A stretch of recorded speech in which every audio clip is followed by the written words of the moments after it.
the yeah, the whole promise of citizenship sounds eerie as fuck. Yeah, it sounds malicious. It sounds so oh my god, it sounds like what's that movie? Starship Troopers. That's what it sounds like. It sounds like Starship Troopers, which is like overtly like ironic critique of like civic nationalism and fascism and stuff like that. Like, we promise you'll be able to have food and a roof over your head as long as you fulfill your promise of citizenship by fighting the aliens.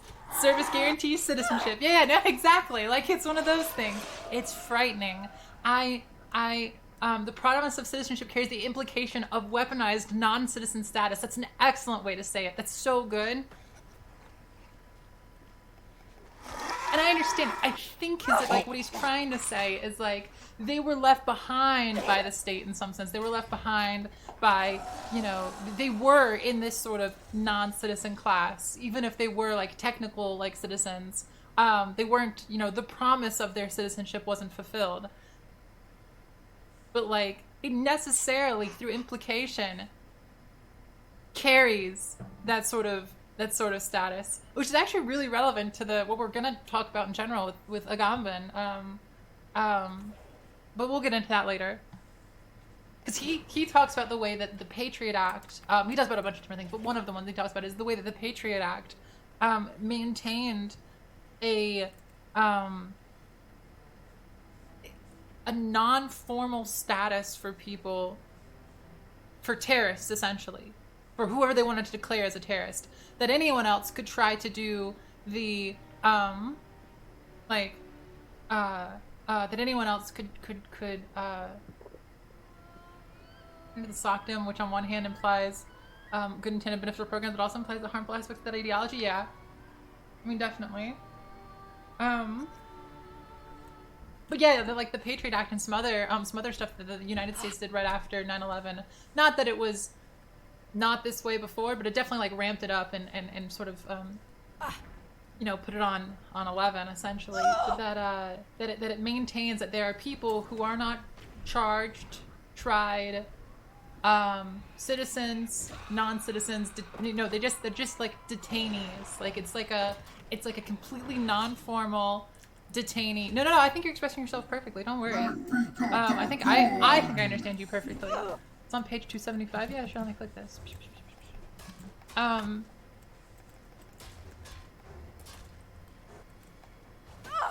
Yeah, I don't know. Here we can continue this. How much longer is it? I need to go get this wet. It's 2 minutes. I'll let this play. It directly attacks poverty in the present, enabling families to invest in their children's future. Lula left office in 2010 as one of the most popular leaders on earth, and by far the most popular in Brazilian history. Bolsa Familia was a major reason for that.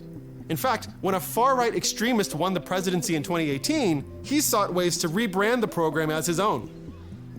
So while the United States sought to push people out of poverty by forcing them off welfare, socialists in Brazil did the exact opposite. They opened government support to more people.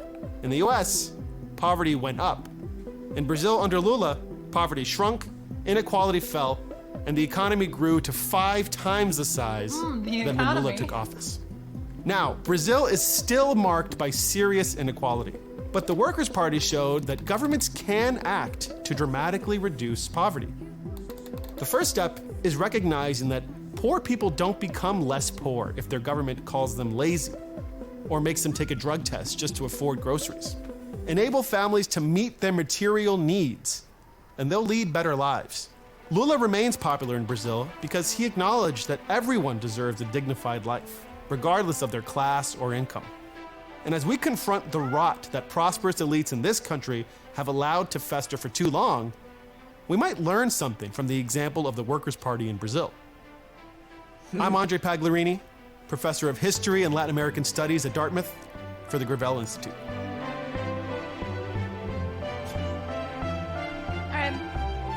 Whatever. That's alright.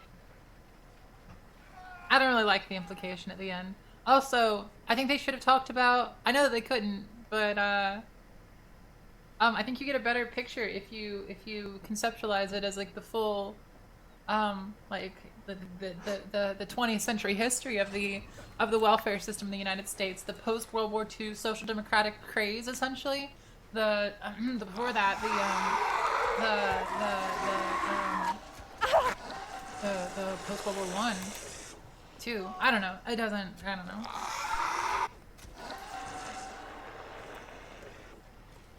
I haven't heard of Lula, but I was really expecting and then the CIA assassinated Lula. Well, stuff, he definitely didn't talk about all the violent stuff that occurred, too.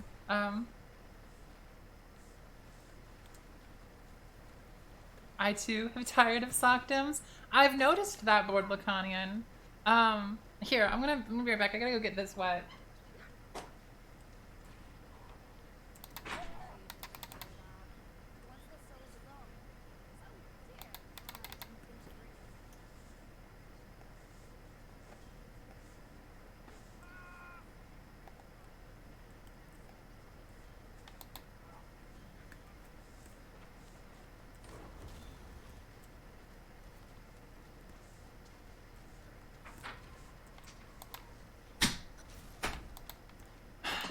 There's just such a, I don't know how to describe it. It's a,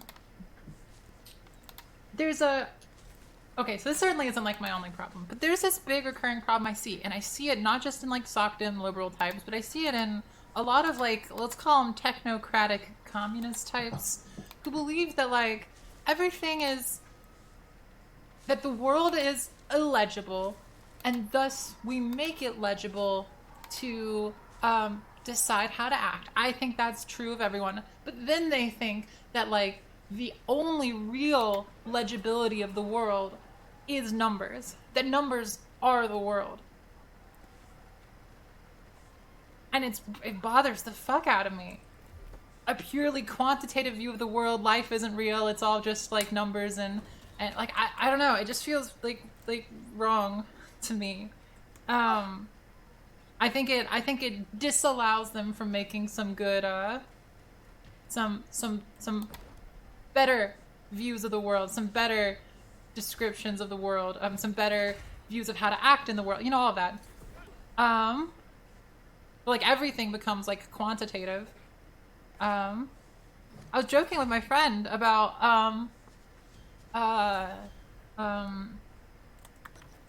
actually, it's not like, it doesn't actually apply here. Never mind. I'm gonna ignore that anecdote. It's like hard times? What do you mean? I missed the Gravel cringe? It was whatever. Grad grind? I mean, don't feel bad. Certainly seen worse. Oh, the Dickens novel. I don't know anything about the Dickens novel. I'm sorry. I understand that lying to wealth equals good is a bad mentality, but an increase in the productive capacity of a country is good. Contextually. Is he talking? They're not good in and of themselves or anything.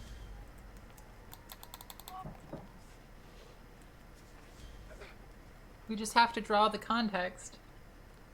Like, I don't think anyone thinks that, like, how do I say that? I don't think that anyone. Okay, there are people. They don't matter.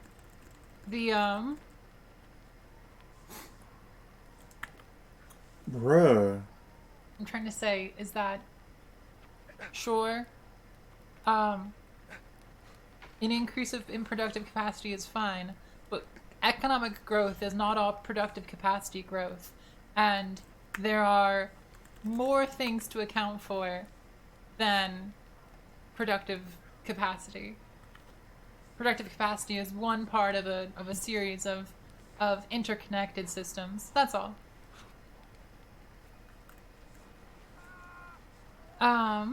Go look up the GIK section on nutrition. I don't know what the GIK section is. What's GIK? Economic growth is only bad if the benefit from it is distributed unequally. I fundamentally disagree. I think that economic growth can be distributed entirely equally and it'd still be a problem. Just depends on where we like what the problem we're trying to solve is. If the problem we're trying to solve is we don't have enough stuff, we can't afford enough things, we don't have enough labor to produce the things that we want to produce. Like, yeah, of course that's a problem. And the productive growth is, or the productive capacity barrier or whatever, you know, can be broken and developed that way. But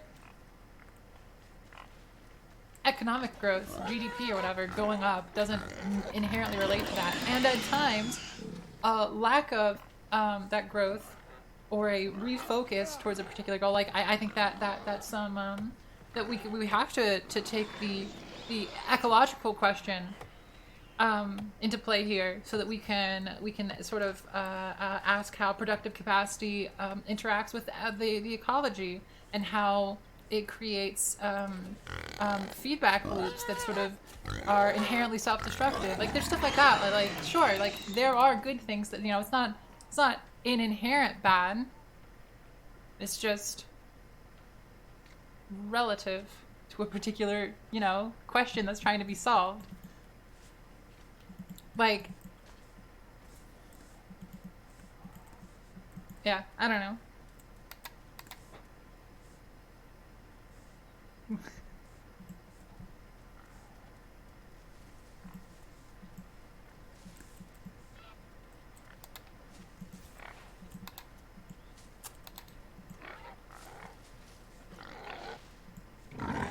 Yeah, it's weird. The Twitch chat's the number one this morning.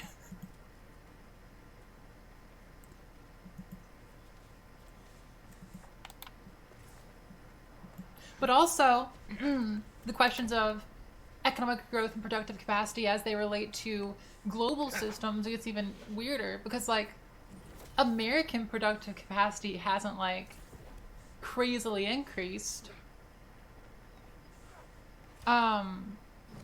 over the last, like, I don't know, like the 80s or whatever, because we don't produce stuff as much. Our productive capacity is fundamentally different. Like, when we ask about productive capacity, we're not talking about, like, how many people are making like you know, building houses. It's not like we're limited on that front. We have tons of people for that. We have tons of people, you know. No.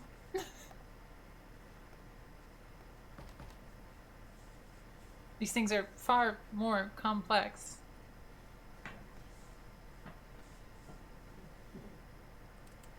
This is the thing you want me to read? You said the section on nutrition.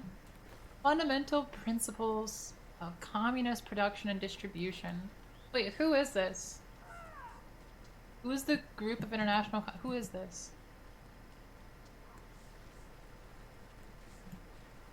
GIK. This, like, Holland. Okay. Left communists in Holland.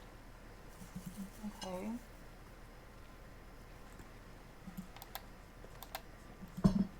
Control F, nutrition. You said look at the section on nutrition. Market.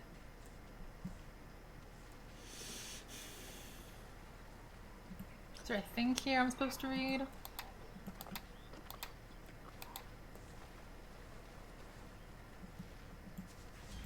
Alright, can you guys be nice to each other in chat?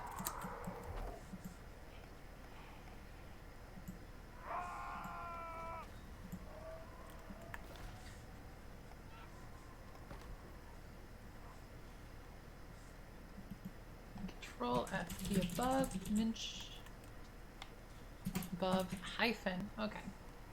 The above-mentioned critics have a strong argument against communism when they make the point that it would doom the spontaneously creative element in social life to a rigid immobility and ultimate death, and they have a degree of justice on their side when they polemicize against the official brand of communism, i.e., that would seek to measure demand, quote, with all the means at the disposal of higher organized consumer statistics, which is characterized by centralized administrative control over production and distribution. The fact is, of course, that the flow of creative energy in social life is not amenable to statistical control. True! And its richness resides precisely in its variety and many-sidedness. True! The aim of encompassing social needs in statistical form is completely meaningless. True! Statistics are capable of ascertaining only the most general social tendencies, and they are totally incapable of compromising the myriad detail which is embodied in the particular and the special. It is for this reason that we can say that the mode of production controlled by consumer statistics could not possibly be production for need, but only production in accordance with certain norms and the central administration would lay down in accordance with the directive of those old acquaintance of ours, the subsistence or minimum standard of living sociologists. Fuck, that's so good. That's so good.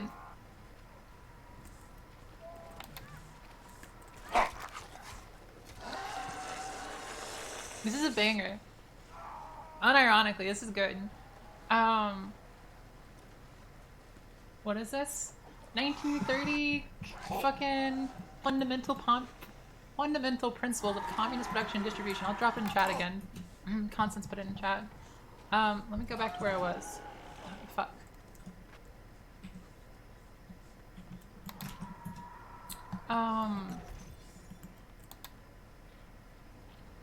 The objections of our critics are scattered like so much straw in the wind as soon as production and distribution lie in the hands of producers themselves.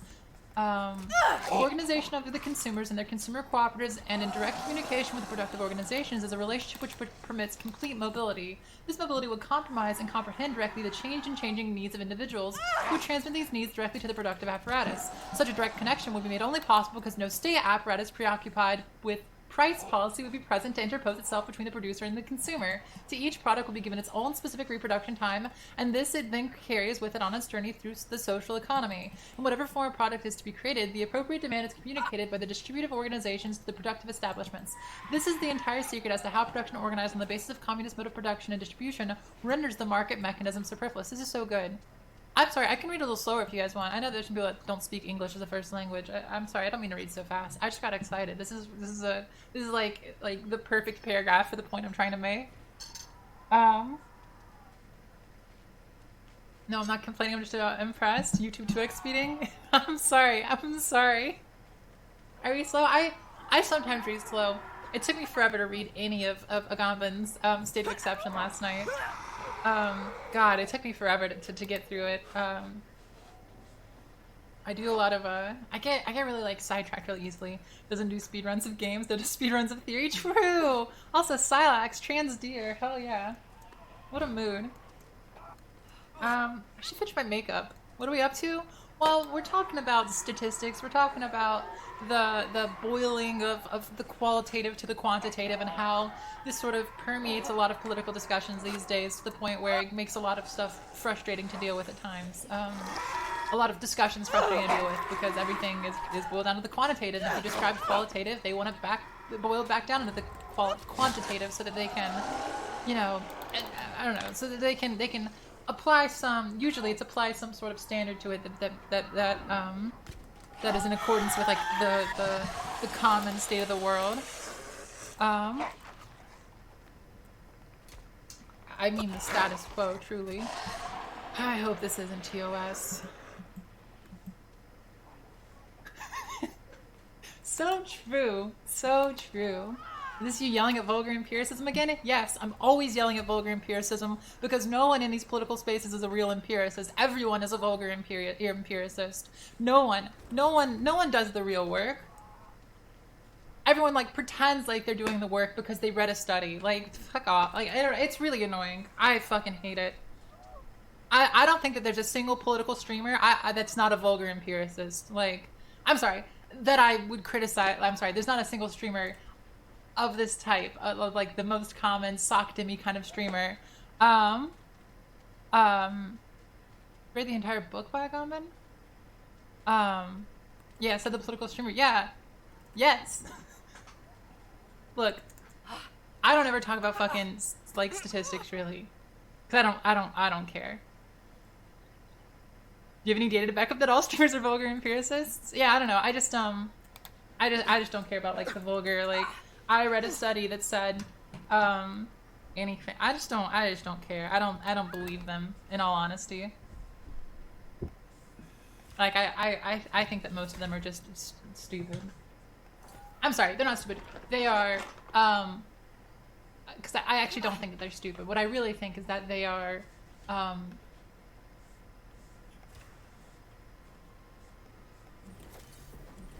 incurious and only focused on a defense from an optical defense from conservatives and aren't at all concerned with like uncovering analysis. That's it. Like,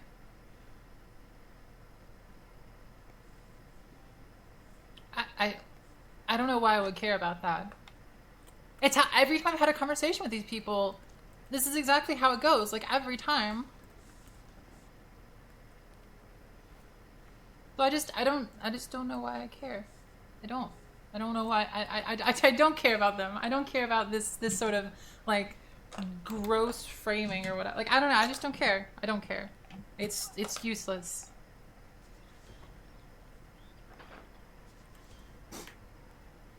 I only care for the purposes of pointing it out so that we can reject it together and move on to something better because I'm tired of it. I really am.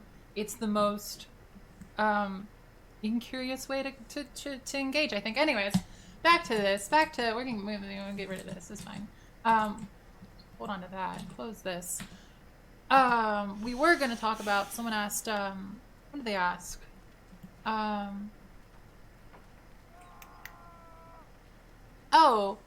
Board Lacanian asked, did I read the entire book by Agamben? I didn't know there was a whole book. When I searched it, I got this.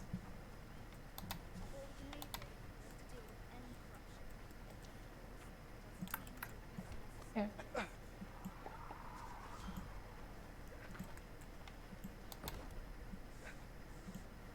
I don't know if this is like part of a book or the book you're talking about, or there's the omnibus Homo Sacer. Well, I have, okay, hold on. I'm gonna pull these up.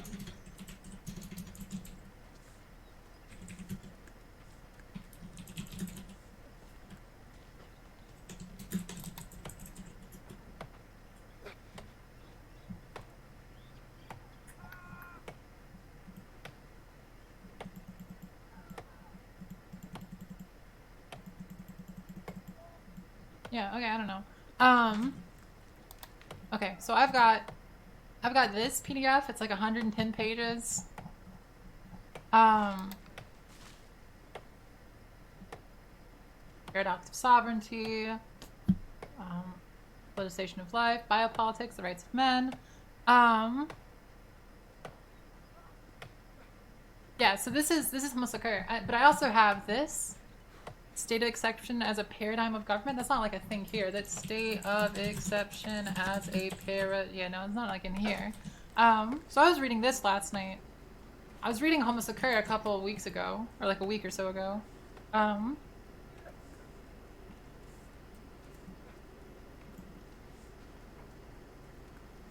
this is like, I'm gonna head to bed. Good night, Weird Ash. I hope you sleep well. This isn't very long. I mean, it says it's 16 pages, but since it's one on each side, it's like 30-ish pages. This has been, yeah, this has been really interesting. We're gonna get to it. Don't worry. I have a full Tikkun Volume 1 PDF too. I have Tikkun Volume 1 already. If I go to a Tikkun, Conscious Organ of the Imaginary Party.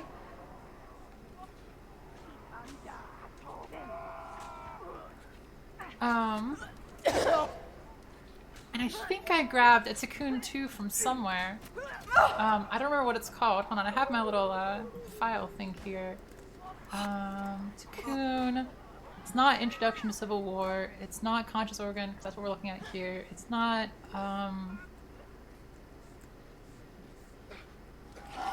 Can you drop the linkies? Of course I can.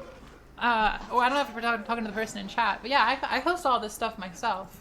So on my website, I have some of it openly listed here, but there's a lot that's not listed on here. Volume 2 PDF, what's it called? Oh shit. I don't have this. 766 pages! Wait, Tikkun 1 is like 100. 200 maybe. Okay, so I don't have this. I just have different. Yeah, okay, so I have some of these. I have like Introduction to Civil War, the Cybernetic Hypothesis. I'll hold on to this. I'll go ahead and actually, you know what? We'll just do it right now. Watch. Boom. Bop. Download that shit. Let's put it where it goes. Cocoon. Now call it Cocoon. What's it called?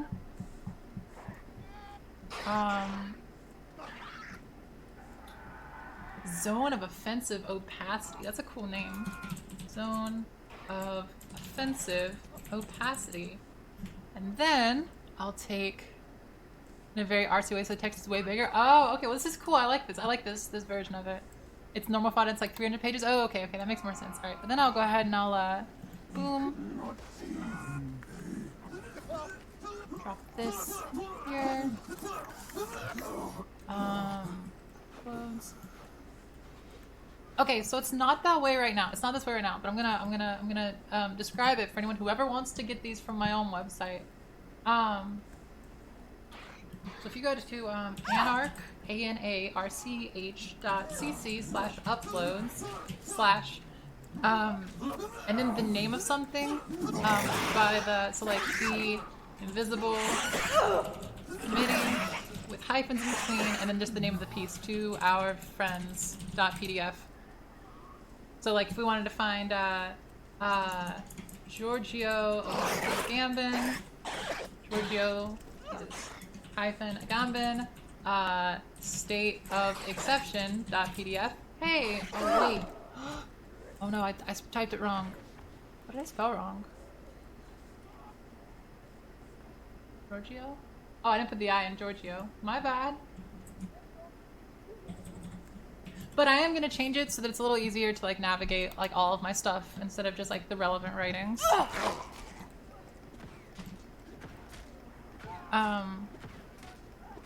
Yeah, here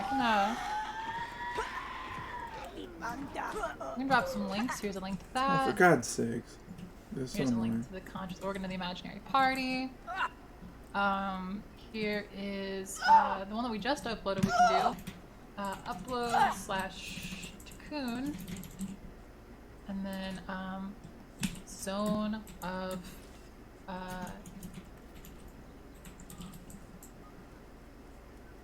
offensive capacity.pdf. Drop that link in chat. But yeah, I'm gonna make it a little bit easier to navigate. Probably just have like pages themselves of just like, you know, /Cocoon, and then you can look at all the Cocoon works I have posted, or / Agamben, and we can look at all the Agamben works we have uploaded. Something like that. Something to make it real easy. I'm excited. I'm happy to help expand the Dobrary, if you will. I am all for expanding it. It's usually just stuff that I think is interesting, or stuff that I don't. A lot of times I'll like open up. A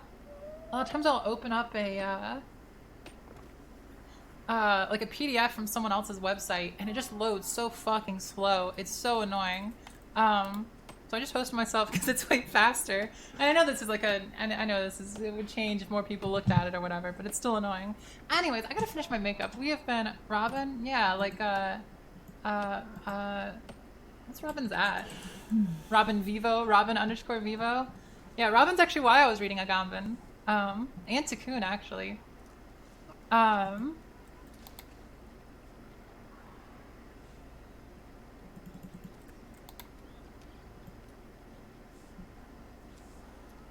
Robin's cool. I like Robin.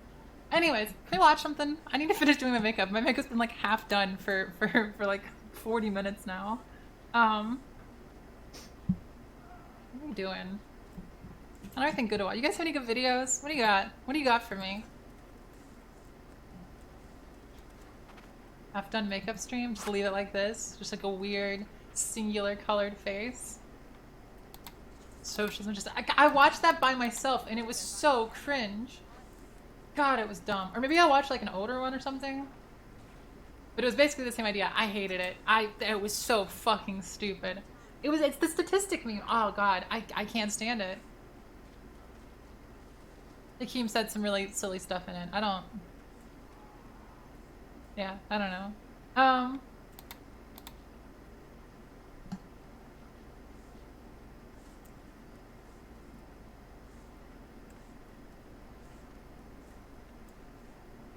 we will. You know what? The new Cody Shodi's a good choice. I'm gonna click this first though. First, distract target. Casually explain. Wait, no, I don't want. Fuck that. There was a good one I watched. Hold on.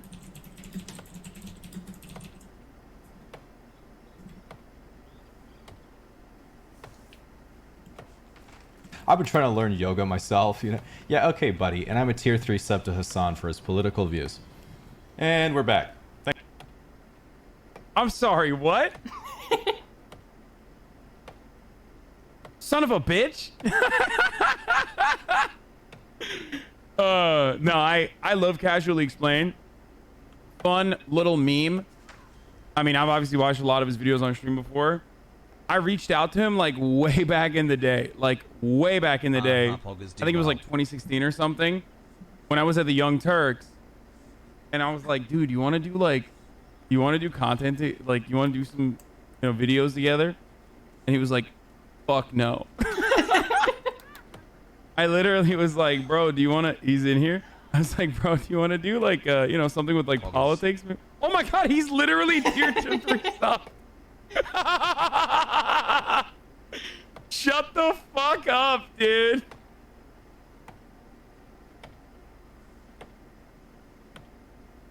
Oh, that's hilarious. Oh, dude, he probably did this just for the fucking meme. No shot. No fucking shot, dude. Never typed in chat. Tier 3 sub. The perfect chatter. The perfect relationship with a streamer and chatter. Thanks for unpausing the video, Hassan. Now, one thing Twitch is certainly known for.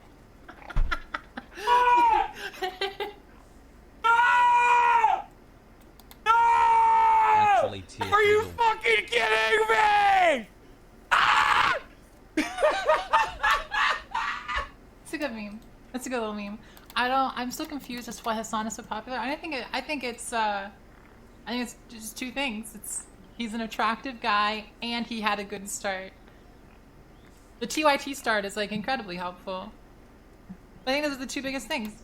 I think it's helpful that he also speaks in the way that he does, that he has the sort of affects of fame in a way. You know, he likes the fashion stuff. He stuff like that. It's not even like nepotism really, but I get what you mean.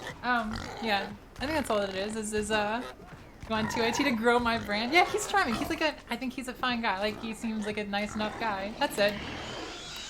The 2IT thing helped expose how hot he is. I think he speaks in a pretty clear way, even at times where I disagree with him. So I think it's just real, like, agreeable. I think it's just really agreeable content. You know, I think that's really all that is. I like fashion too. Yeah, that's what I mean though. He wears it as like the affect. So people like to watch it because, you know, you get to see the interesting person, the famous person wear the interesting things, you know, stuff like that. The sock Demi takes her annoying. Yeah, sure. I mean, yeah, everyone's sock Demi takes her annoying. that's my general position. But like, it's keeping things real understandable for people, which I think is the like real accessible. Which I mean, I think that there's a use to. I don't like when people turn accessibility into the game. I'm sorry, let's be clear. Accessibility into new ideas by watering them down to the point that they become that they are just, you know, I don't know how to say it, just that they're not like real accessibility of you know, places or whatever, like wheelchair accessibility or anything like that. No, he just makes ideas like really simple lefty ideas fairly accessible. That's it. I don't mind people who like do like you know, my goal is to pull people over. Not everyone's interested in the same shit. I think that that's fine.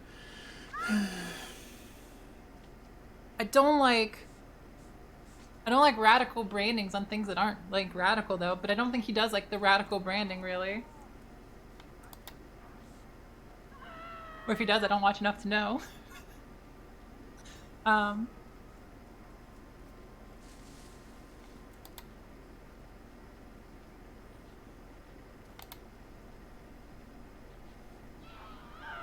Yeah, I don't know. Let's what we say we were gonna watch? We were gonna watch the Cody Shody. What's it called? Some more news. There's a difference between, for example, introducing people to some basic lefty concepts and saying that anything beyond it's impossible. Yeah. That kind of stuff is really annoying. We are gonna talk about the. I just want to finish my makeup. We're gonna watch them just while I finish my makeup. Was all. We are gonna talk about the book thing. We're gonna talk about the state of exception. It's on the road, okay? Infrastructure week. Yeah. Guess it's online. It's a little loud. I was emptying the trash first. You're a f***ing liar! He's a f***ing liar! Dude, I emptied the trash and then immediately went to O2 because someone sabotaged it. You! You mean you sabotaged it so no one would see your dirty little murder in the engine room? Warmbo, where were you? Oh, Mr. Undercody, I was in the room with all the snakes. What? F***ing room with all the snakes! Use better words, you velveteen taint! There's Larry Snake and Leroy Snake and Linda Snake, a whole snake family. Exploding f***ing Christ, Warmbo! We need to work together here, and you're naming snakes in some make-believe reptile dynasty? I swear to God, if you don't vote Cody out, I will prolapse your entire body into a stitch-faced brundlefly, you colossal little Mr. Cody... This is off to a far more aggressive start than I thought we were. Yeah, the Cody cinematic universe is getting kind of bloated. Yeah, a little bit. Is it bad that I recognize multiple of these characters, though? I don't think I want to play anymore. I mean, this was your idea. You are f***ing dead to me, you pilly freak. Okay, that's enough Among Us for today, everyone. Let's pick this back up, perhaps never again. Bye now.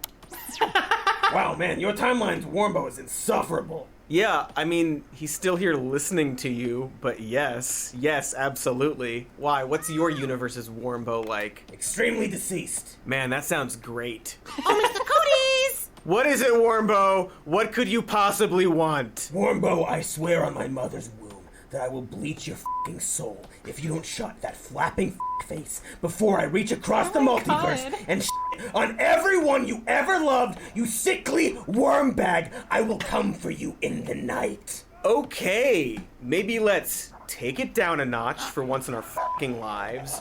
What did you want, Warmbo? Well, since we're still live and everyone is watching... Wait, we're what? Since everyone is watching us, I'd just like to remind all of you poggers out there to get vaccinated from the... I'm sorry. I want to remind all of you poggers out there. Oh my god. Coronavirus.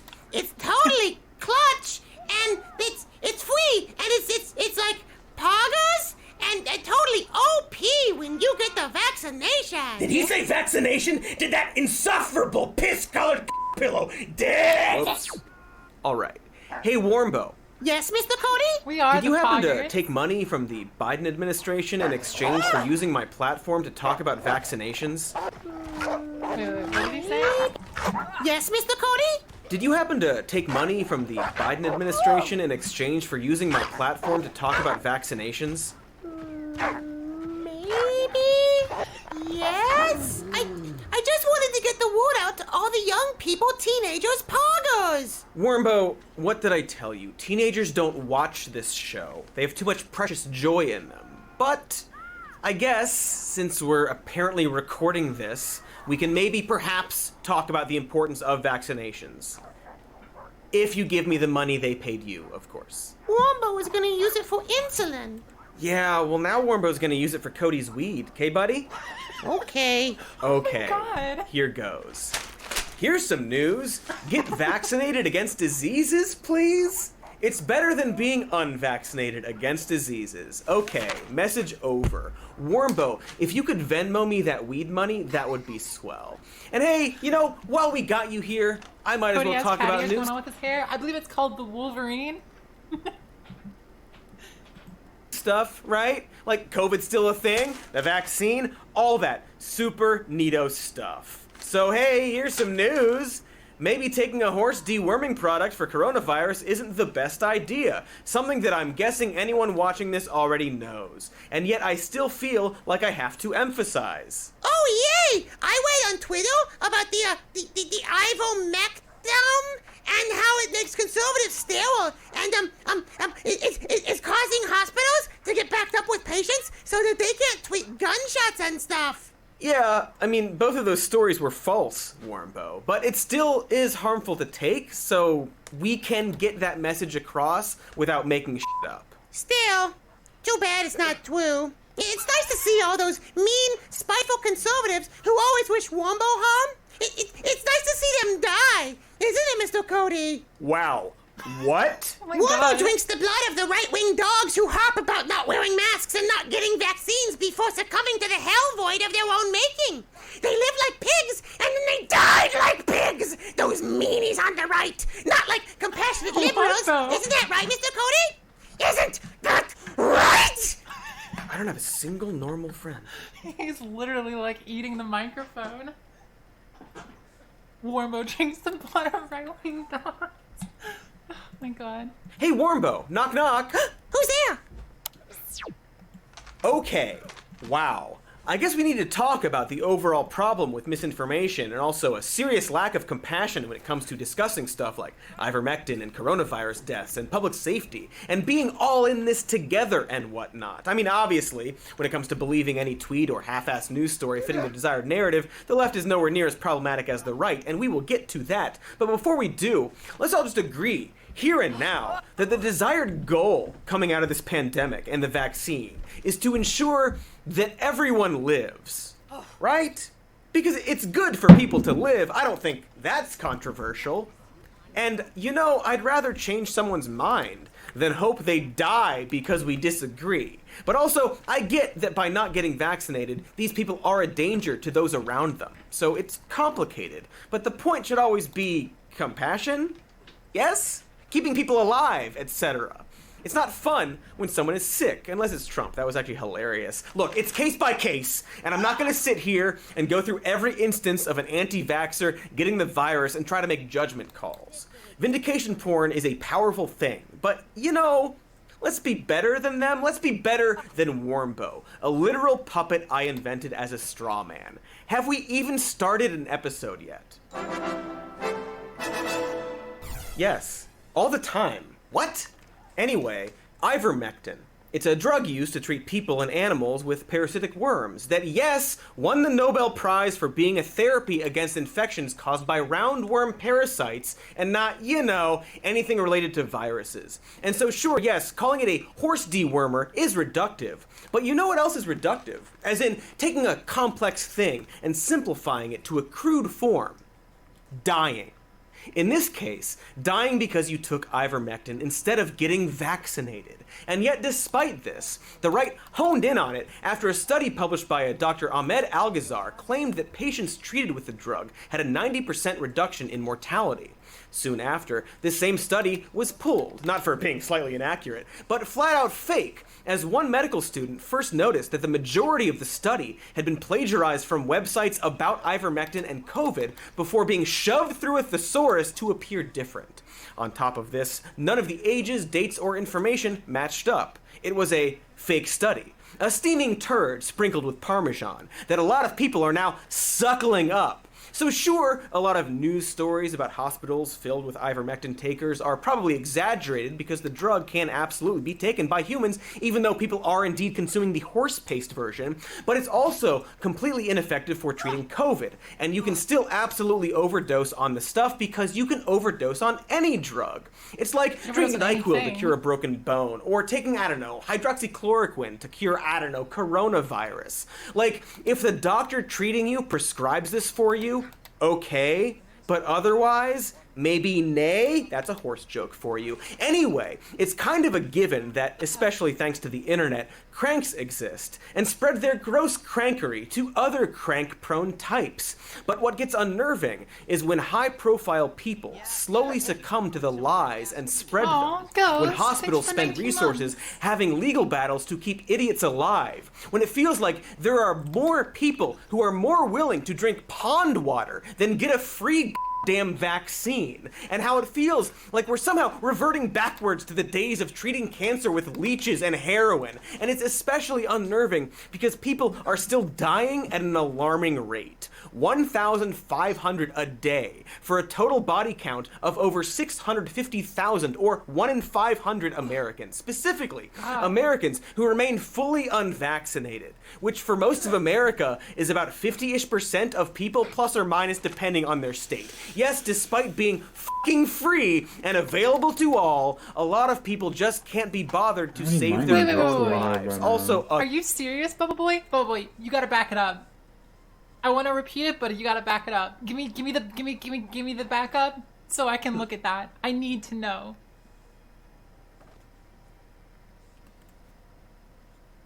I didn't see that. I don't keep up with Peter Coffin anymore. Yeah. Take your time. I don't keep up with Peter Coffin anymore.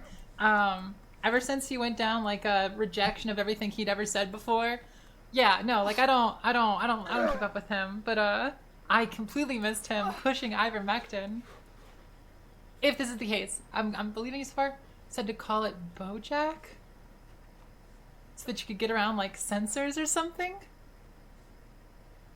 When did the rejection of everything he'd said before?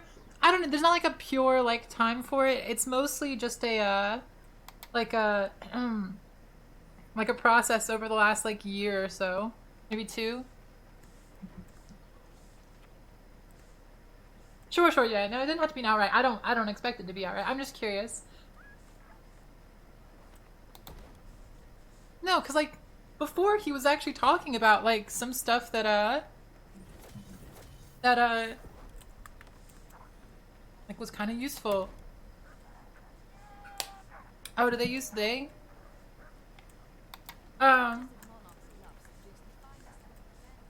Literally someone dies in the show taking Bojack brand heroin. That's true.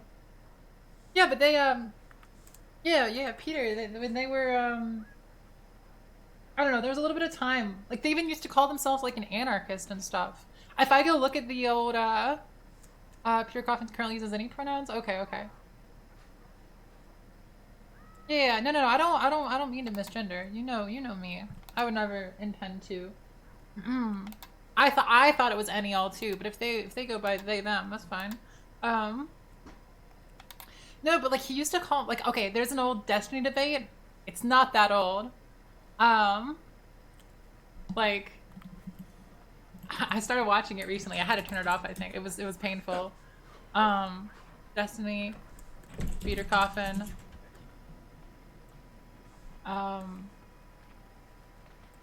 This one. Ass. Yeah, this is about as far as I got.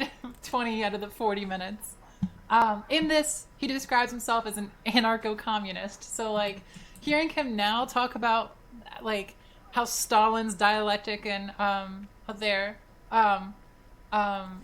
hearing them talk about how Stalin's dialectic and, material, dialectic materialism. What's it called? It's a piece. It's on dialectic materialism, but I don't remember what it's called. Listening to Peter like cite that stuff and say like this is like the best source on dialectics and stuff like it's so historical and dialectical materialism. Thank you, Jesus Christ, that was hard. Like I don't know. Peter's the way that Peter acts is very strange. Like it is a complete rejection of what they used to say. Like a complete one. They used to be very much about like, you know, very individual emancipation through like organized. But no, now it's all like Stalinist, you know, republic nonsense. I don't know. It's really weird. Yeah, anarcho-Stalinism. I don't know. They're I don't know.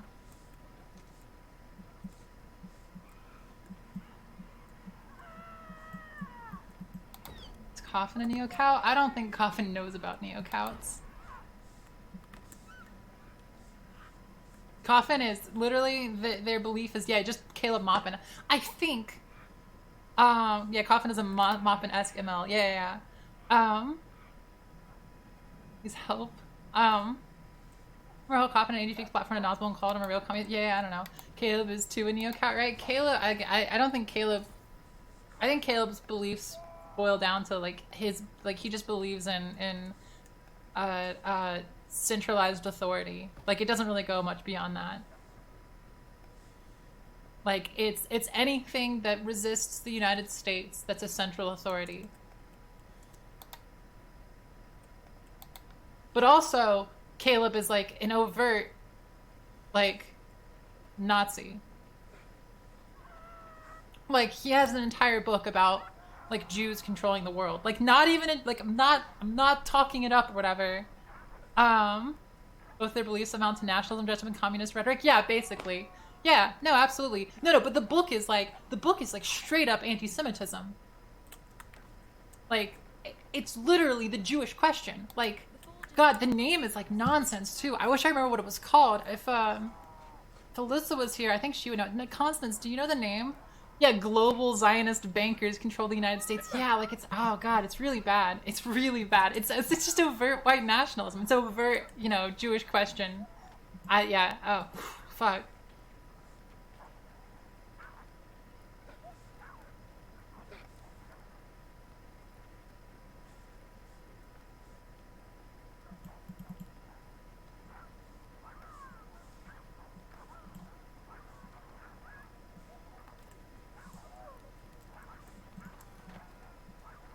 Israel lobby financial crisis, not as good.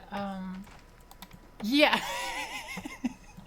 Satan at the fountainhead, the Israel lobby and the financial crisis. Like, I don't... like, how... Fuck, it's so overtly... it's so overtly Jewish question. It's just JQing, like... Yeah, it's being a fascist with the USSR as an aesthetic. Yeah, and he likes Dugin, too.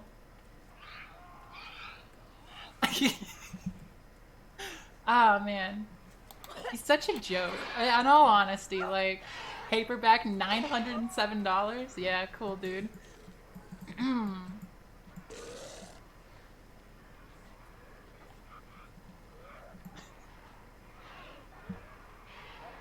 Dugin is not a neo-cow. No, Dugin is a Nazgul.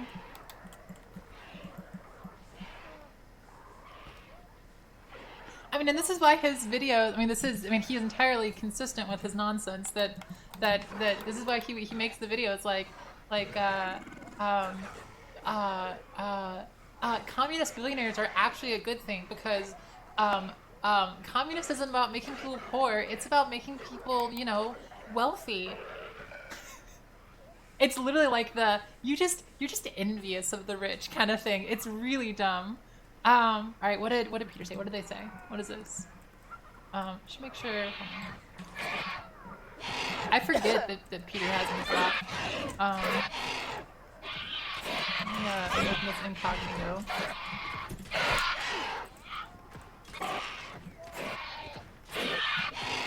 They continue to prove BoJack is safe.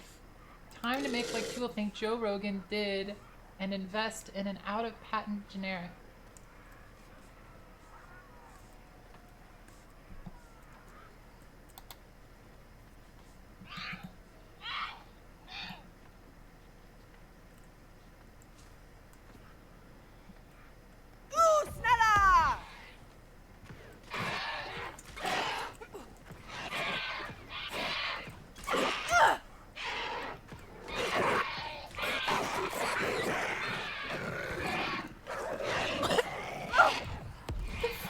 Talking about?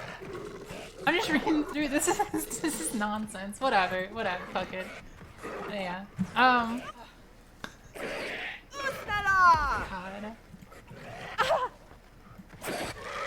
He really is calling it BoJack. Yeah. Yeah, I don't know. They're something else. We gotta get through this video. I'm sorry for stopping us. I don't know what a neo-cout is. At the beginning of the 20th century, there was a guy named Kautsky. Marx didn't like him very much during their time together. He's basically a big revisionist, like a big Marxist revisionist towards what I would call sort of a state-managed capitalism and sort of a let's call it DSA style party politics, Fordism and social democracy. Yeah, there's a lot of that going on in there too. You're seeing most left wings as neocouts. I don't think that's quite accurate, but a lot of like the like Twitter communists are. Yo, we need a government of action that fights for working families while draped in the American flag. Look at all my Marxist-Leninist FDR quotes. Yeah, I think Kautsky is also credited to coining the term Marxist. Well, it comes down to the Second International in general. The sort of the orthodox Marxism. It's the unification of Marx's ideas to a coherent, as they put it, coherent whole, so that it becomes like a science rather than just like some stuff that a guy said. That's like the goal. Kautsky's a big population of Marxism as a codified system of thought. I mean, that's the whole thing with the Second International in general. But there's a reason that Lenin wrote the renegade Kautsky. I think Lenin said that Kautsky was worse than Bernstein. Like, it's bad. It's like he's pretty harsh against him, which I think is deserved.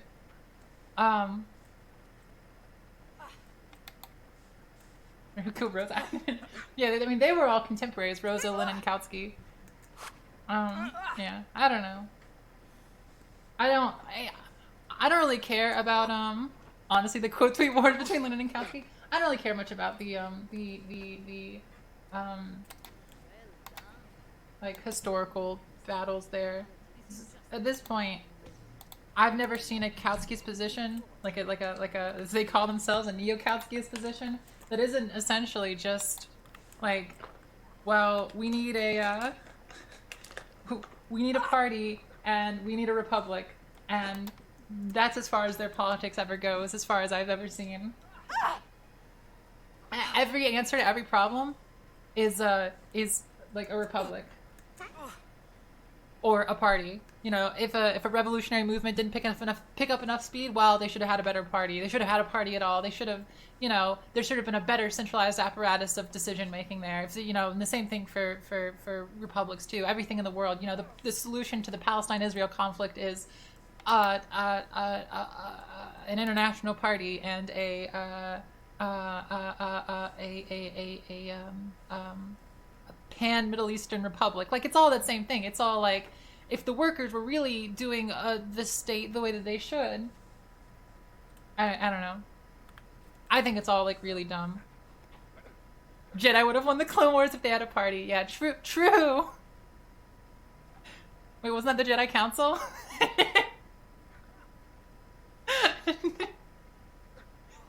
Oh no. I'm gonna call Kautsky the first Stalinist and anger everyone. There is a cool book. What is it, Matic?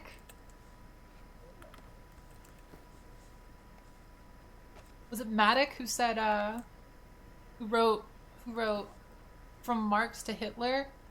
And it's like through Kautsky or something? Is Constance still here? Constance would know the answer to this. Constance! Hello?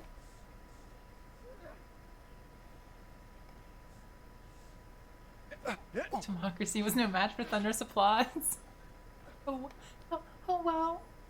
Is this it? Matic Paul Kautsky? Oh yeah, thank you. You found it. Literally. Karl Kautsky, From Marx to Hitler. God, what a title. That's so good.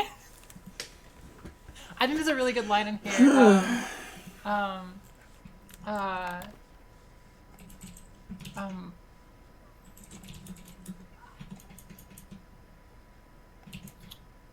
Fuck.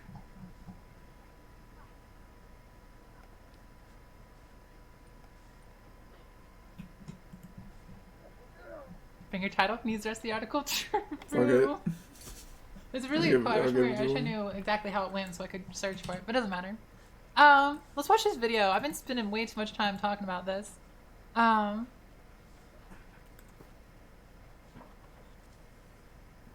Should have been in the Senate.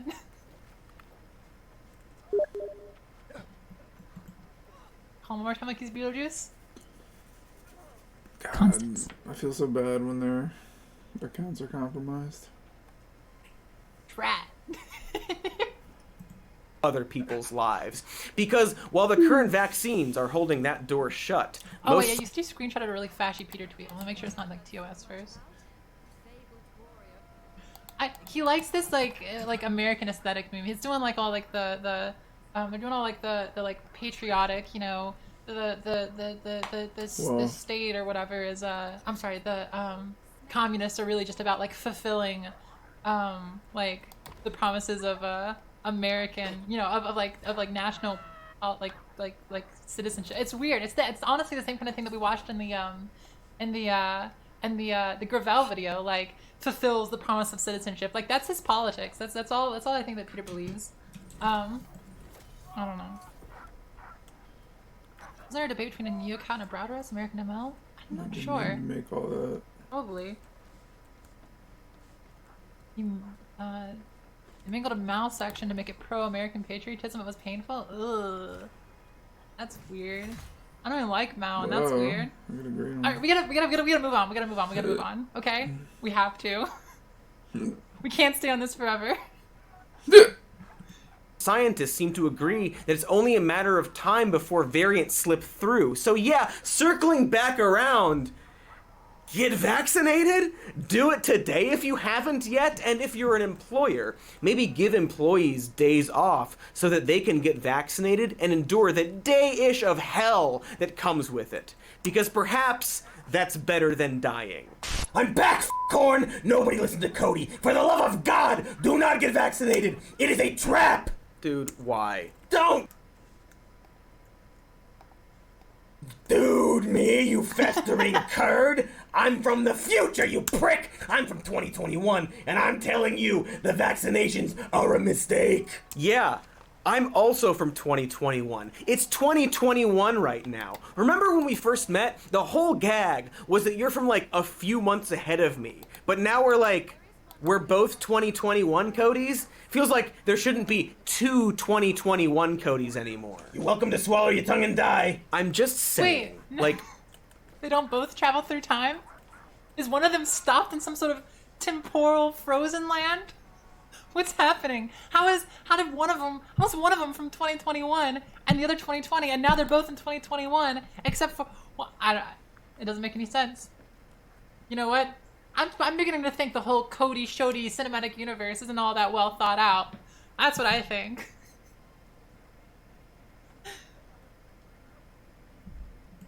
What exactly are you? You're like a variant? I can't even follow my own canon at this point. Since when does it matter, Beardy? You also have a beard. Shut your worst beard! You've been a cheery drag on my balls ever since Trump got reelected. You know that? Oh, okay. You're from a reality where Trump won his reelection. I see now the plot device you serve. So, what, he took credit for the vaccine? He took credit for the vaccine after getting coronavirus. Pushing a bunch of alternate treatments and drinking Mike Pence's blood on live TV, Trump pivoted over to calling it the Trump vaccine and taking direct credit for its conception. Now, he's threatening any journalist who says differently with jail time. Luckily, the Democrats fought back by having Nancy Pelosi tweet a picture of a thumbs down. He's soiled the vaccine. He's put his cum or something in there, and now nobody wants to take it. Maddow's hosting anti-vax rallies. Not to mention all the shit Bill Gates and Hillary Clinton pulled. Our entire army quit because they refused to take the vaccine, even though they regularly take vaccines, but this vaccine is a bad vaccine, so no one should take it. If you already got it, you need to suck it out of your veins. Cut open your neck and suck it out! Okay, champ, let's just take this one thing at a time. Starting from the beginning with the actual virus, what has actually happened in your timeline? Well, as you know, Anthony Fauci, in a push to make those sweet White House Coronavirus Task Force bucks, created the coronavirus in a lab with support from Hillary Clinton and Bill Gates and Joe Biden in order to make Trump look bad. Also, as an excuse for Gates to eventually work microchips inside of the American population. They used the military right under Trump's nose to then ship the virus over to China, where it was put in a lab in Wuhan, which also purposefully leaked the virus for different reasons. Okay, slow down. we've actually got a lot of those theories here too, but they've been largely dismissed as being stupid and wrong or unnecessarily conspiratorial. Well, a lot of these theories here have been undismissed for being stupid and right. All the left-wing news is talking about it. The Vox, MSNBC, Huffington Post, see, it's just like your universe news, but with a lot more V's. Sure, I don't care. It's just that over here we've got guys like this Bill Mitchell, all right? He's calling Fauci a Democrat plant and using the term fear porn for some reason, which I actually would not suggest Googling. And that was some early coronavirus conspiracy stuff, like it's even nostalgic at this point. Really? That's not what I wanted to have happen. I gotta fix my, oh yeah, auto at 360. Fuck that. Captions. I gotta fix my things. I just fucked them up. Window opacity, sure. Font opacity, 100. There we go. Alright, now,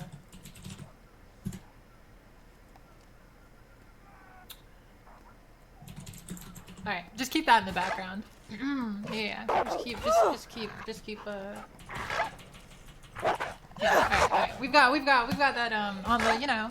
We have a guy here named Bill Mitchell who says similar stuff, but for liberals. This Bill Mitchell guy must be pretty smart. Yeah, he's not that. Also, Fauci has had his position since the 80s and is just one of those really serious guys who's worked with pretty much every president since then to combat various epidemics. He's refused multiple promotions as well and has no motivation to try and... I can't believe I'm actually correcting this, but he has no motivations to create a virus for the Democrats. But also, like, if it'll help, sure. Fire him.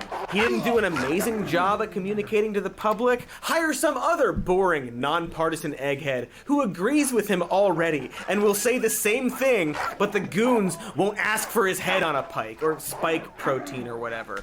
Bill Mitchell, on the other hand, was just a dude who started tweeting a lot that no one had really heard of before he was then kicked off of Twitter. But not before having a bunch of random influence, I guess, which is weird because he just seems like a not balanced man. Nobody knows what started the Camp Fire. This is the biggest fire in California. Nobody knows what caused it, where it came from. So I said to myself, okay, there's a couple different things that could have caused this fire. An act of nature, okay, it's possible. Lightning strike, okay.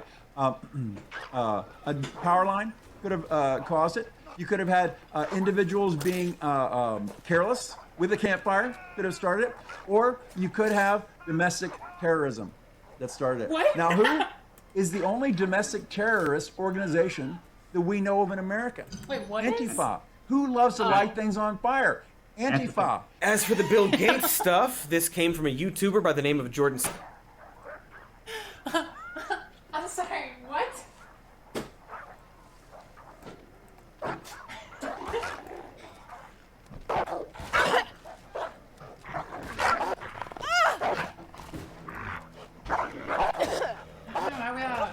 I went to my local Antifa rally the other day.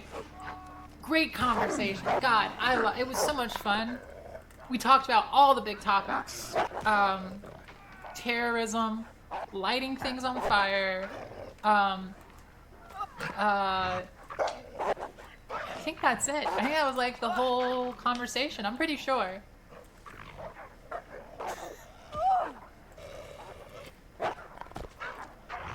God fucking damn it, dude. Smells to vaccines? Are they Marxist or are they bad? I need to know before I get one. This isn't fun. I'm not having fun.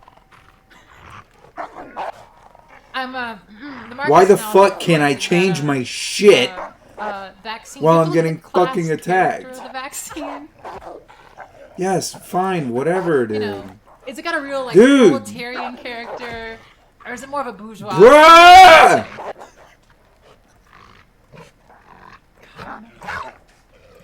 Sather, who's the QAnon guy who told people to drink bleach, don't do that, who tweeted that the Bill and Melinda Gates Foundation funded a group called Pure Bright Institute, which supposedly held the patent on coronavirus. Because you know how if you create a deadly virus to infect the world, you'd patent it first.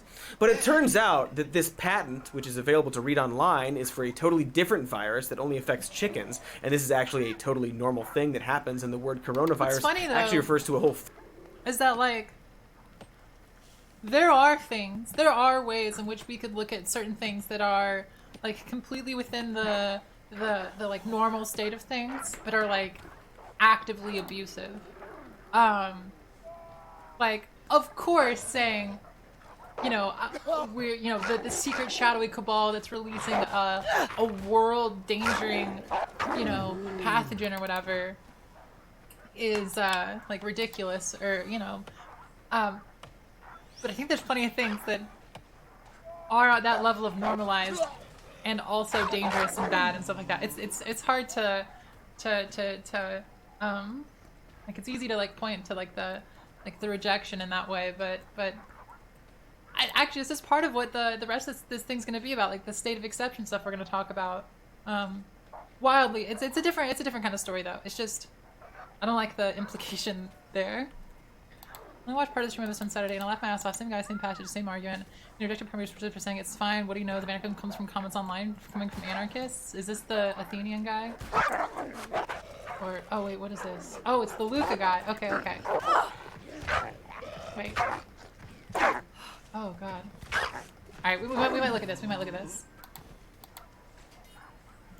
Family of viruses. Oh wait, are you saying the same Malatesta passage? Yeah, okay. Did he walk through the ideas the same way?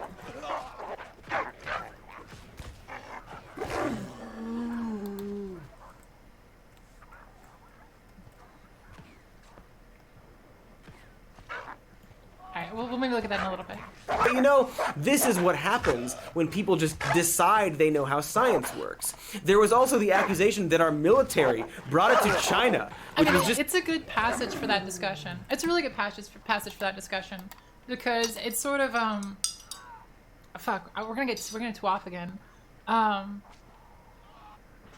no. For a discussion of like when people criticize anarchists for not sort of like centralizing and unifying answers to questions, like it's important to like have a passage like that sort of reframes it, I think. He doesn't really seem to understand the reframing, but it's whatever.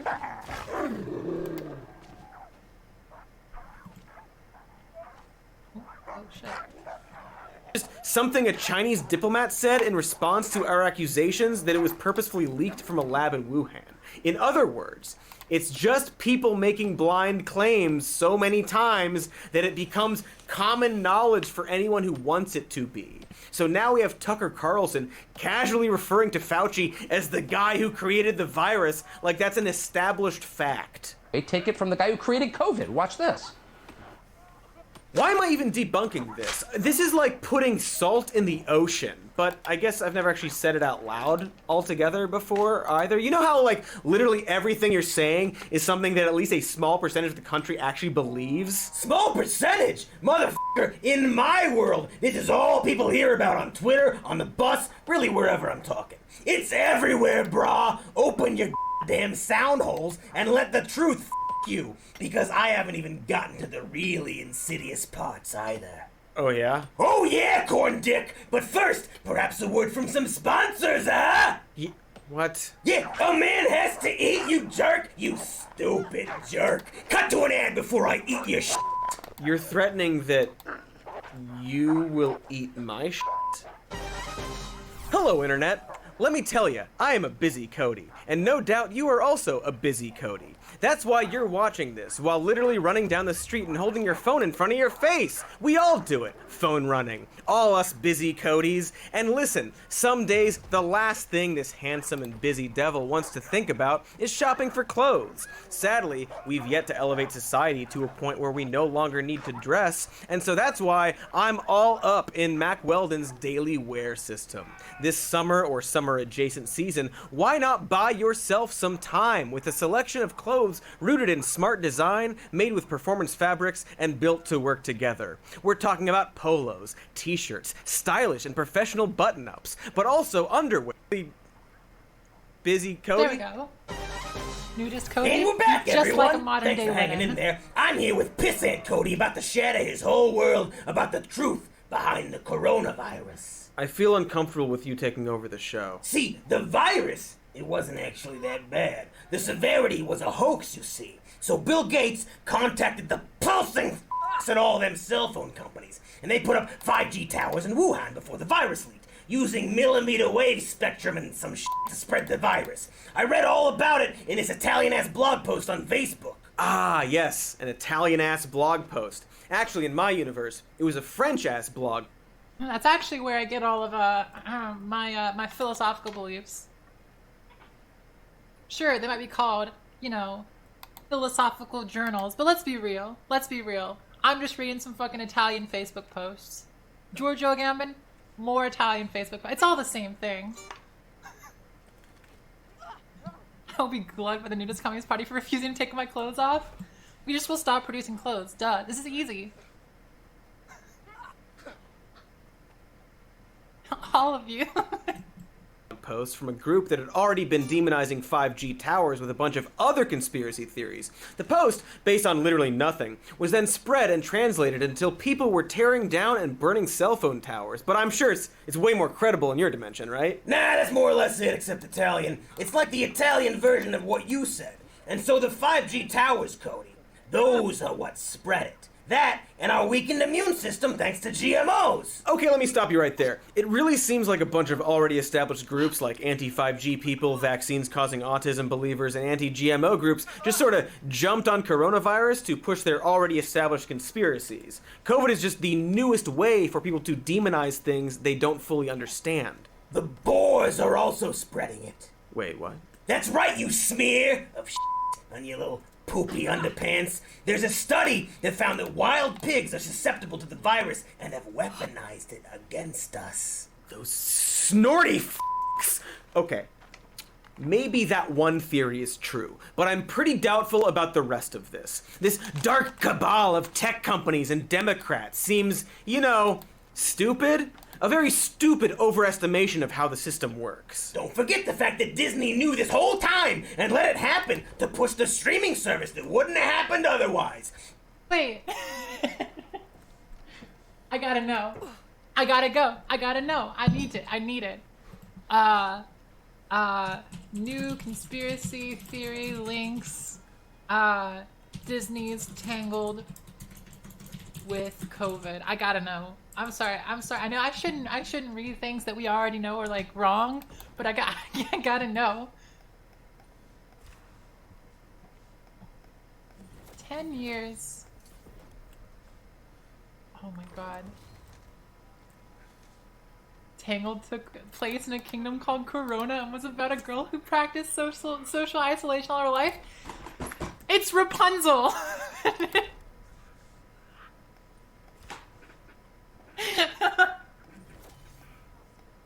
Guys, that goes back further than you thought. 1812, Rapunzel's first publication. Guys, they've known about this for 200 years.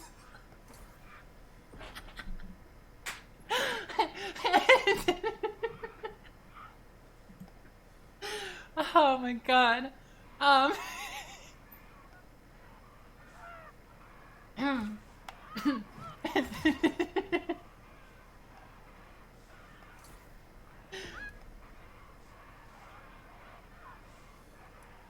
wait, mythological inspiration. Hold on, this might have come from somewhere else.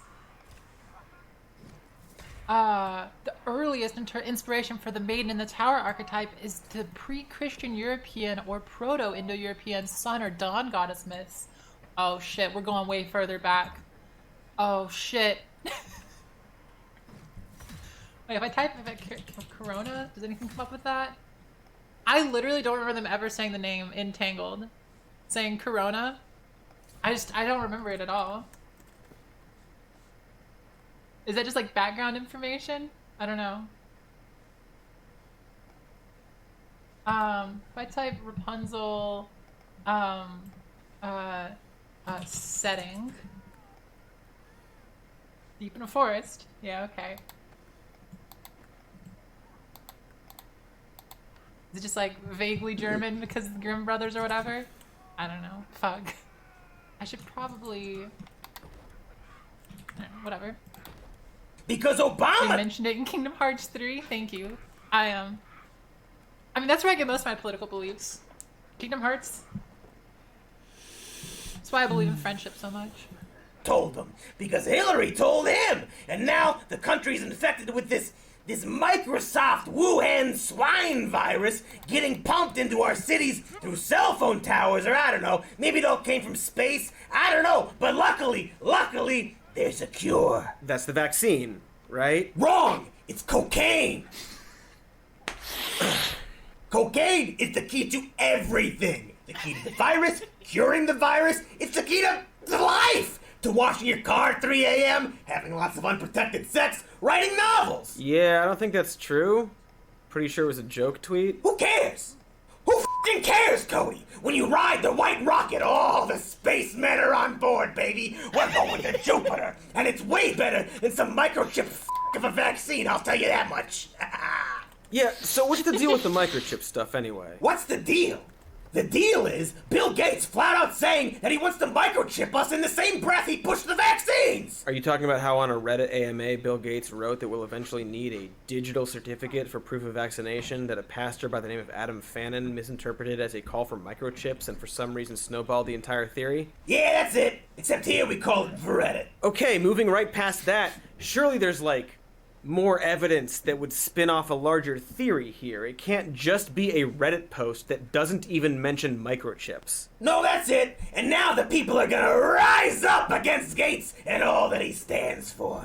If these guys continue this talk of requiring mass vaccinations, immunity cards, immunity passports, microchips, buddy, you're starting a fight you wish you never started.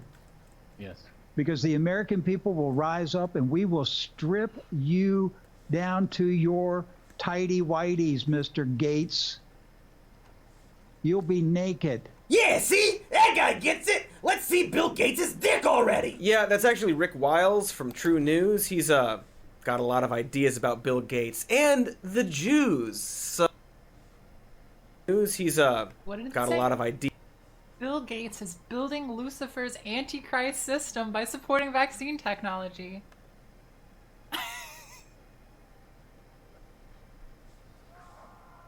That sounds about right. He is about Bill Gates and the Jews. Anti-Semitic channel True News after founder calls Trump impeachment Jew coup. Holy shit. Oh my god. That's so blatant. What the fuck? Oh god, it's weird. It's wild how deeply far right like there's just so much like really deep far right I don't know, it's like a fungus. It keeps popping back up. I like fungus. I don't want to make it like a fungus. It's like a I don't know what it's like, but I don't like it. It's just really strange how much it's how common it is, I guess, is my problem. Jews, so... Well, Yeah, I like just Herbie, called Vic maybe. Viles and runs Blue News and talks about how the election was stolen from Biden and has nothing but nice things to say about the Vuish people.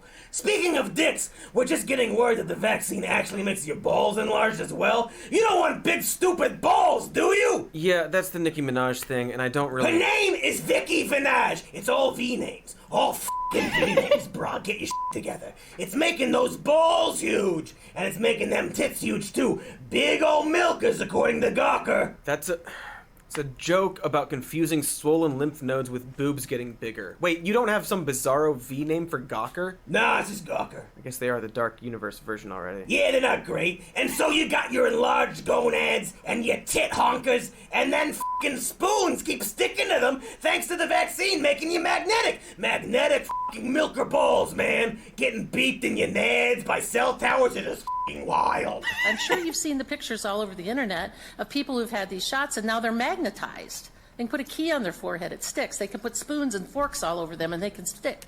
Because now we think that there's a metal piece to that. There's been people who've long suspected that there was some sort of an interface, yet to be defined, an interface between what's being injected in these shots and all of the 5G towers. Not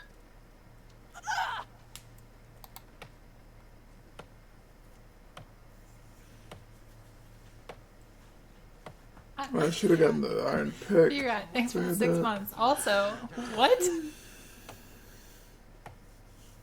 Oh, I retweeted that tweet, Bubble Boy. I like it a lot. I'm sorry. She literally saying that we have firmware, but they haven't made the software for it. No, I think she's saying that, that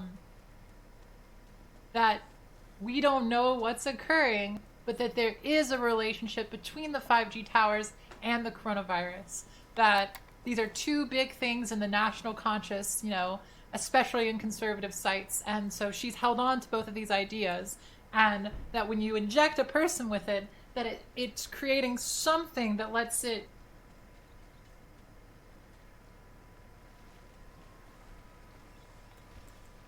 power interact with you in that way. But she's just describing fantasy, like not like she's.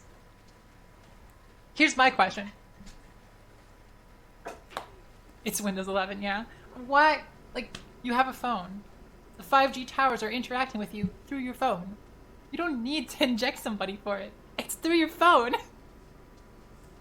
Any sort of, you know, control that's gonna be exerted over you, in this sense, it's not gonna be a vaccine, it's gonna be your fucking phone. Because you can make you believe that you're choosing it. Like, my phone's only 4G though, yeah. I mean, that's really all that it is. They aren't gonna track me with a device that's constantly on my person, sent from my Android. Yeah, like, I don't... They can. If it's in you, they can force steer you and force fem you. Yeah, it's true. It's what happened to me. I didn't want to, I don't want to go too into it, but if you notice, I started using its pronouns right on the time that 5G towers started going up. It's all lining up. The evidence is there. We can track it through some cards if you have an older phone. Yeah, of course. It's not about the 5G towers. I'm just saying, people saw the 5G towers go up, and it was a big thing because conservatives made it a big thing, because conspiracy theorists made it a big thing, and so you got to hone in on those sort of we'll call them traditional Americans, even though that's not at all what they are. They're of course, they're just sort of kind of not city living Americans. They're not rural really, but it's sort of like the weird in-between zone where, it's not like you live and work on a farm, but you live, in a sort of pseudo suburb away from the city. And so when these were happening, things happening at the same time, these are connected. Yeah, no, because this is unironically how people conceptualize. It's when it comes to it's like the vaccine autism thing. The time that children show the first symptoms for things that are typically described as autism coincides with the MMR vaccine. It's a timing thing.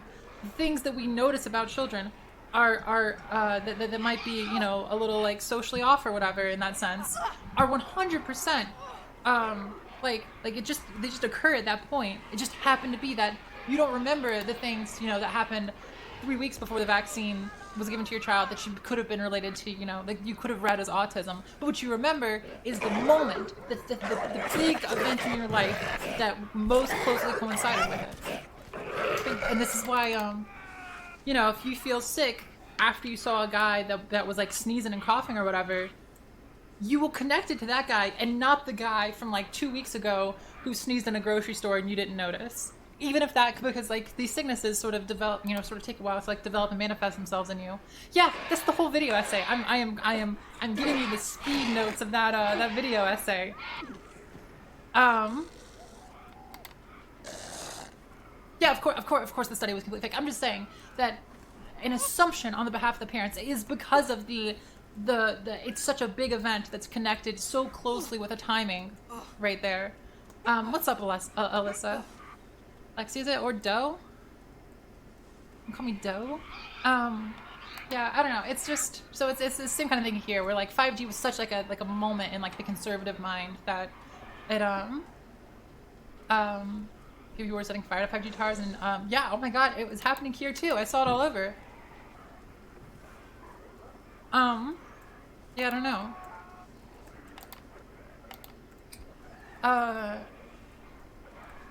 What's really funny, I've thought about this a little bit. When conservatives violate property rights and or actively attack people, it's most often seen as a problem of education. Like, they don't know what they're doing. This is a conspiracy theory. They've been tricked in some sense. This is like the Democrat meme that like the Democrat like framing of all this stuff. Like the general like liberal lefty framing is like, well, they don't know what they're doing, and I don't need any of this stuff. I need we need better gun education on the subject. I don't even think it's that it's not education or that it's that they're shitty people. I have conspiracy theories, its own little game for that. We could talk about that. But what I think is interesting is when like that's the news cycle for for liberals towards conservatives when this kind of stuff happens. But the opposite, where people are acting outside of the normal state of things towards things that are true. Like if someone like if people who believe in some level of ecological protection act on behalf of ecological protection, they very well might violate property rights or hurt somebody. Like it's a possibility depending on the actions that's being taken. But when conservatives respond to that, it's the left is gone crazy. The left is, and the liberals do it too. They fall into this sort of like, this isn't the best way that we can handle this. It never becomes about like the truth of the matter, but rather all of the it becomes optics and stuff like that. It's really weird. I made a bigger meme. Yeah, all right, let's do the bigger meme. Yeah, this is pretty good. Is this Doa's practice? I'm scared to click this. No politics, only optics. Yeah, I don't know. It's a weird I don't know. It's a weird framing. Raven attack a delivery drone from Google's sister company, forcing it to suspend some deliveries in Australia. That's kind of cool. I think it's the part that's like sort of painful for me or whatever, is like birds attacking these because they feel threatened in some way. Like wildlife pushing back is pretty normal or whatever. Yeah, love them. They're bros. Birds are pretty cool. Ravens are especially cool. Just gonna leave this open. All right, let's finish this video. We keep stopping this video. Not proven yet, but we're trying to figure out what is it that's being transmitted to these unvaccinated people that are causing health problems. Yeah, that's actually Sherry Tenpenny, an osteopathic doctor from Ohio. Ohio, sure. Right.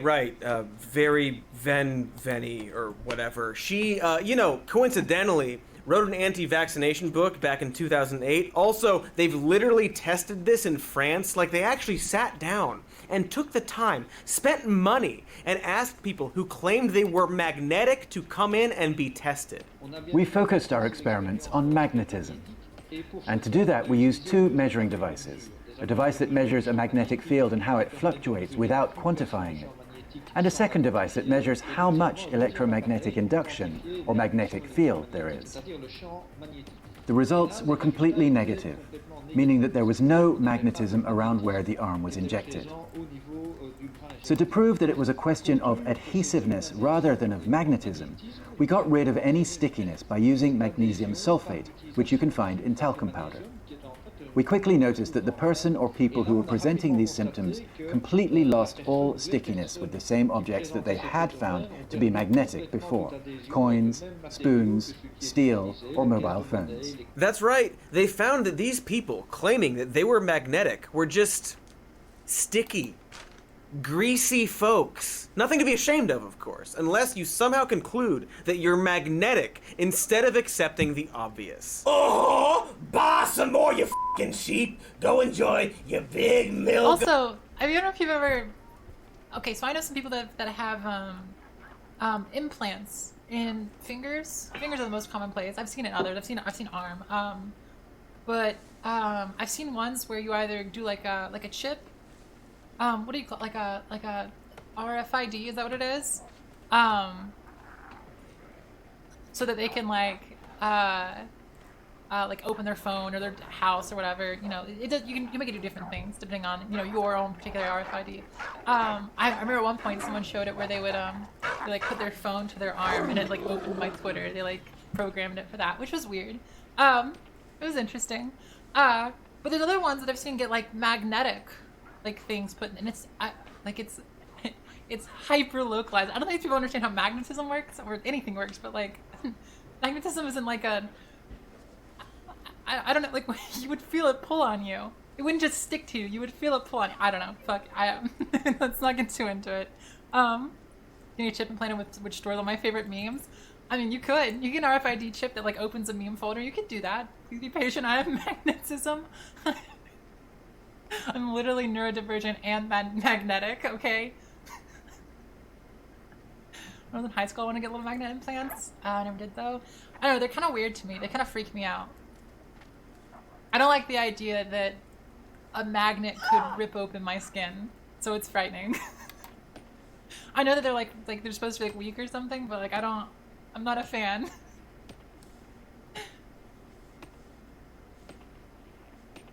Like having them would seem fine. It'd be an interesting little gimmick.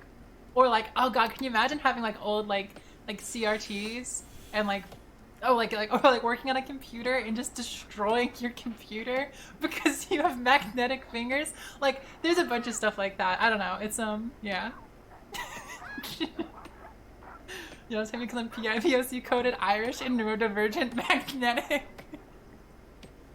Where do you get them from? Yeah, I mean, not all piercing shops will have them, but piercing shops are the only place that I know that has them. That's like when I've seen people get them done, or like seen somebody who says that they've had it. It's piercing shop stuff. Like I used to go to a piercing shop that would it was like a regular thing that they did. Would you get them replaced? I have no idea. I don't know enough about them. I'm sorry. I don't know enough about the magnetic chips that we're implanting in people, okay? Honestly, can't imagine complaining that the vaccine gave you superpowers. I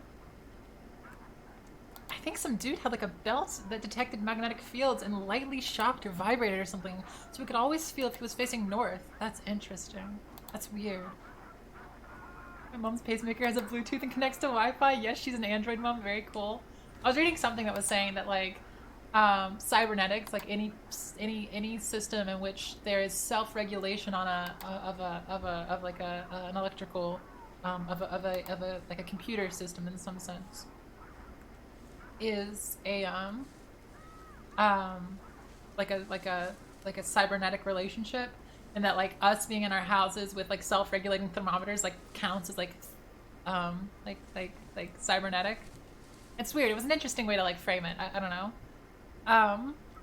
Sounds like a kink. Better stay away from Pride. All right, let's finish this fucking video. We can't get 5 minutes without me pausing it. God. The magnetic balls while I rail some more cure off of this runestone I found.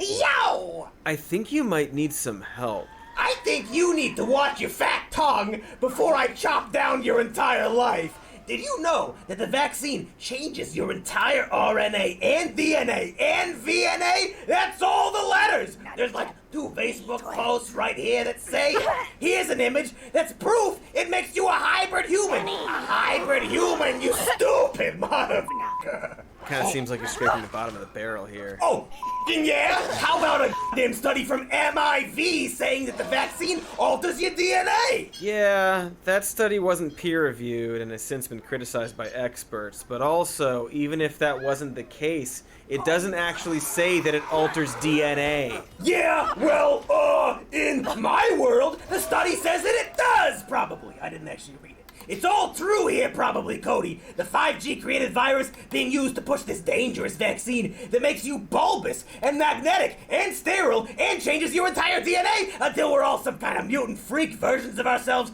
with 6 tongues who won't be able to fight back when Trump and Bill Gates and Hillary Clinton take control of the most powerful country in the world. They know we would rather strip them to their tidy, sexy whiteys than bow down to this new world order. And so they mutate and kill us and then lie about the fact that the vaccine is killing us. Because the vaccine is really the problem, man. It's causing the variants too, I guess. Did you know it's causing the Delta variant? Don't get the Trump vaccine, little goaty. It's vile little poison that's eating us from the inside out. The dark abyss chewing up the very soul of this nation. The end of all things. I mean, I already got it. Oh! Well, maybe you'll be fine. I am fine. Everyone is fine. Listen, maybe in your universe you didn't have tons of scientists and experts disproving every single bonkers-ass theory about COVID and the vaccine, but something tells me you did. And I don't know, maybe if I lived in a timeline where Trump pushed the vaccine and the right wing was talking about issuing vaccine ID cards and such, I might be a little suspicious about why it was rushed out so fast and what the health concerns were. And I can't believe I'm going down this road, but there are definitely things the general public doesn't seem fully informed about concerning where the virus originated. There's a lot of muddled messaging from Fauci, not to mention all of the contradictions coming from the GOP. Trump and the rest started this by making the coronavirus political, and then sort of shotgun blasted all these dumb accusations around some other actually relevant questions. So for example, the theory that the virus was accidentally leaked from a lab in Wuhan isn't some wild theory, but rather was muddled with this idea that it was intentionally unleashed on the world by China to make the US look bad, or that Fauci and Biden and China made a virus to conquer the world with communism or whatever. Trump made it so that you can't believe one without believing the other. And so the left took a hard turn on any idea that the virus came from a lab. The reality is that we still don't know. We're not even sure what animal this originated from, and there's a lot we need to look into. And asking these questions is good, because even if it turns out that the virus didn't come from a lab, the investigation is continuing a debate in the science community around lab safety, specifically something called gain-of-function research. Gain-of-function is when researchers purposefully alter a pathogen in a way that might enhance its biological function in the hopes that it will result in a breakthrough. For example, modifying the herpes virus to treat cancer. But as you can probably guess, altering a particularly dangerous virus in experimental ways could lead to it becoming a big problem if it were leaked from a lab. So there's a question of how much restriction we need to put on this type of research, lest things get out of hand and we infect an entire city with some kind of deadly virus, and next thing you know, we're building bloated zombie freaks and cloning Mila Jovovich for reasons that are pretty unclear, and then the guy from The Mummy has to sacrifice his life, but then shows back up also as a clone, and like, what are we— I've yet to see a vaccine conspiracy theorist explain or even mention vaccine apartheid. I mean, it's always just like, I always see it as they're like, this is what was happening under Nazi Germany because they could turn people away for being Jews, and now they're turning us away for being unvaccinated. Which is weird. It's not really relevant. They're pretty fundamentally different, but you know, whatever. I think we could do a real analysis of the ways that states can control people through various, you know, necessitations of the, you know, and checking up on, you know, the body in this sense. But like, to say that, like, yeah, let's say like vaccination is nothing, like, I don't know, it just doesn't make any sense. It's a pretty ridiculous claim. Even doing at that point? Are we trying to cure the virus or on the side of the virus? And what the f is this guy? Are we supposed to be scared of him? He looks like Stifler entered the Matrix. And so yeah, because it's a risky tactic, the White House actually cut funding for gain-of-function research back in 2014. Thanks, Obama. As well as encouraged labs to stop this practice until the risks had been properly assessed. In that same year, the National Institutes of Health funded a study on the risks of coronavirus from bats, $600,000 of that funding going to the Wuhan Institute of Virology. The National Institutes of Health also contains the U.S. National Institute of Allergy and Infectious Diseases, of which Fauci is the director. This is where all of the accusations of Fauci creating the virus comes from. And so you can see, It's clearly a lot more nuanced than what conspiracy theorists are saying and doesn't really point fingers at Fauci at all. But the question of whether or not this Wuhan Institute was practicing gain-of-function research and Fauci's denial that they funded this type of research exposed the fact that scientists have a very loose definition of what that is. And so perhaps there is a lot here to unravel and pick apart. Despite whether or not the virus came from this lab, there's a lot to discuss in terms of how we handle viruses and what part the US government has in missteps. This is a serious, important thing to talk about. The problem is this. But the question is, who commissioned the work? Who started the work that they were doing in that lab? And the answer, as I was reporting this Sunday on my show, comes back right here to our country, to Dr. Fauci. Dr. Fauci is the leading world proponent of a type of virus research called gain of function. The idea is to manipulate genetic information in the lab to make viruses as contagious as possible so we can learn how to fight them. It's a noble intention, but accidents happen. In 2014, Dr. Fauci commissioned work that led to that kind of manipulation in the lab that is so close to what we saw with I don't know. We could do some philosophical investigation into the nature of ideology, methods of state control, and so on. Or we could say that they're controlling everyone with secret microchips controlled by 5G and Bill Gates. Right? Like, I feel bad because I think the analysis is worth it, but I think that its opponents are like not playing the game at all. Like, it leads too much credence, I think. I don't know. Maybe it's not. Maybe it doesn't lead to much credence. I don't know how to describe it. You see that Althusser book? It's not that long of a piece. Ideology and Ideological State Apparatus. Yes, it's not that long. I think it's actually pretty accessible. I think. Right? Like.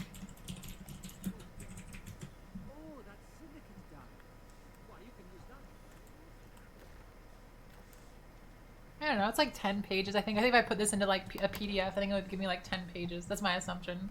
It's not that long.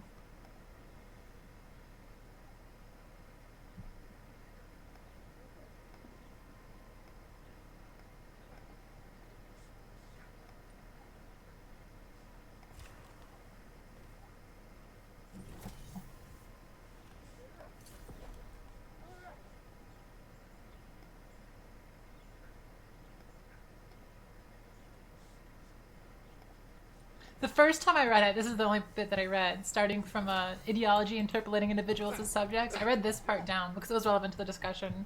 I've gone back and like read the whole thing since then, but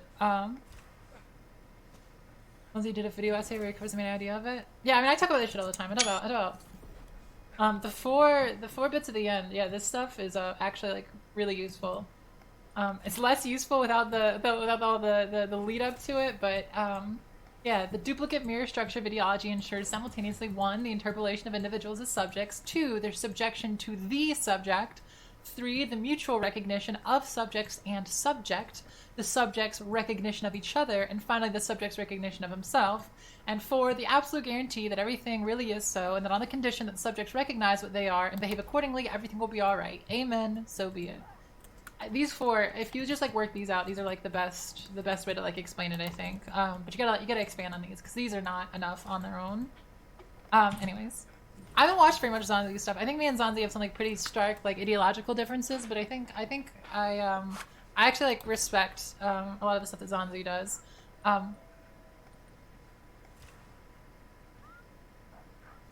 Anyways, with this pandemic. That's what needs to be investigated. What that guy is saying is so very close to being accurate. The exception being that it shifts the point from this difference of definition of gain of function and what was actually happening in the Wuhan lab to declaring that Fauci was purposefully trying to make a super virus. Fox can then take this guy's statement, and statements like it, throw it through a game of conservative telephone, and continue to fuel even more extreme conspiracy theories, and just kind of build him up as this weird monster until whatever this is. Oh my God, one Biden voter wrote to Tony Fauci back in March, "Is there anything I can do for you besides being grateful?"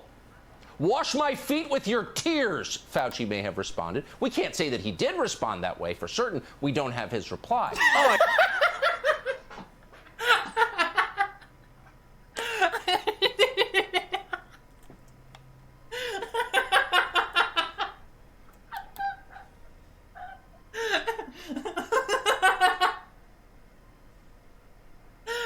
Tucker, what a piece of shit.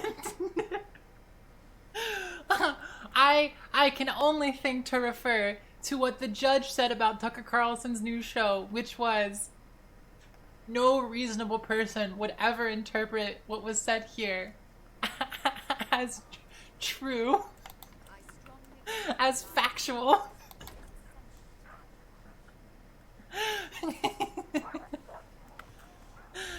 Oh, man.